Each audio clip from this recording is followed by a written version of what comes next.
In today's video, we're talking about RMDs. How high can they get during retirement? Once RMDs start, do they stay the same? Do they go down each year or do they go up each year? And then, what are the ramifications of this? That's what we're talking about next.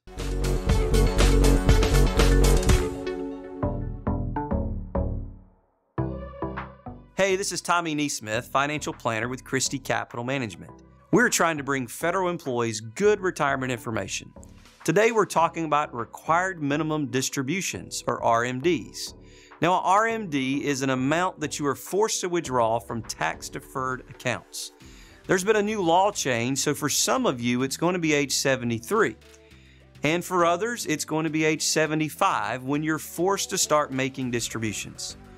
Of course, whenever you take a distribution from a tax-deferred account, you're going to have to pay taxes on it. So generally over time, your RMD amount will go up. It goes up for two reasons. The RMD formula table that determines how much you withdraw goes up as you age.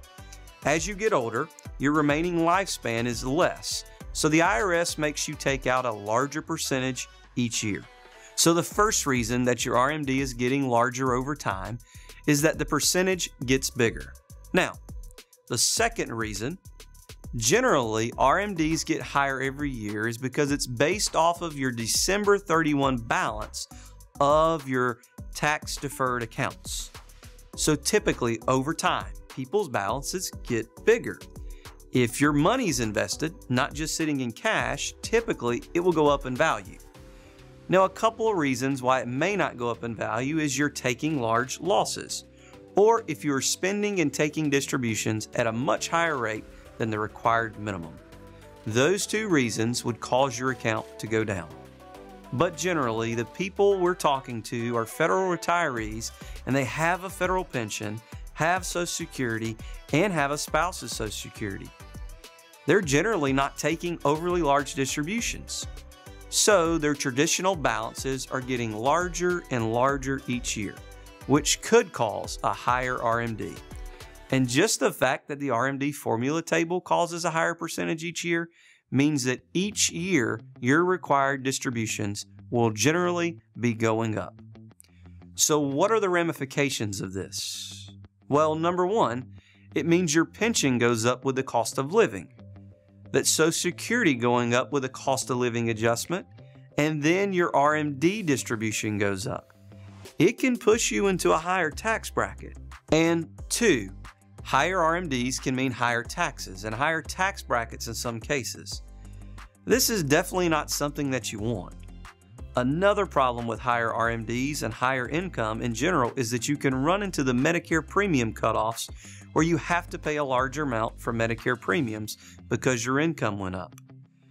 These type of things can be avoided with proper planning. So what are some ways to plan differently so that we don't have large RMDs? Well, the first thing would be is to not have overly large tax-deferred balances when you hit your RMD age. So you can begin contributing to Roth IRA or Roth TSP while working. That would cause less money to end up on the traditional side of things. You can start doing Roth conversions, where you take portions of your traditional money and move it to Roth. Keep in mind, this is something that the TSP does not allow you to do inside of the system. So to do Roth converting, you would need to move your traditional balance out into a traditional IRA. From there, you can do Roth conversions. And we have several videos on that go into more detail. How do you figure out the best ways to do Roth conversions? Check out those videos. When are the best times to Roth convert? One of the things we help clients with is what I refer to as the tax bracket game, where you go and get a copy of the tax return and try to figure out exactly where the tax bracket that they're in and what levels you can Roth convert up to. Do they have any more room in the tax bracket? Can you Roth convert $50,000 and stay in the same tax bracket? Can you Roth convert $80,000 and stay in the same tax bracket? Does it make sense to go into the next tax bracket? Well, if so, that may be a viable option to try to get money shifted over before your RMD age and before they force you to take larger and larger distributions. In a perfect world, you would start contributing to Roth IRA and Roth TSP. That way, you wouldn't be endlessly accumulating traditional money, but you would start accumulating Roth money. In a perfect world, you would play the tax bracket game at age 59 and a half or above, or when you retire, whichever is soonest.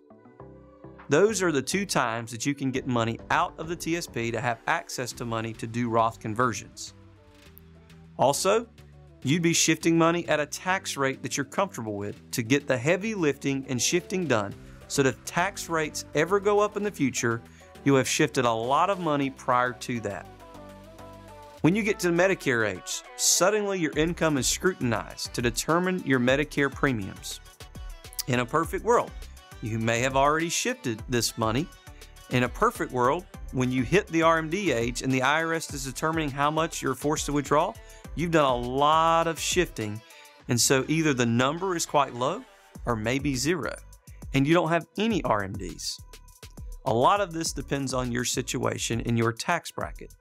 The main takeaway from this video is to know that RMDs don't stay stagnant. Most of the time, they are going up each year. If you want to take control of your taxation, you may want to do some planning prior to hitting RMD age. We are generally of the opinion that Roth is a good idea, and you should look into it.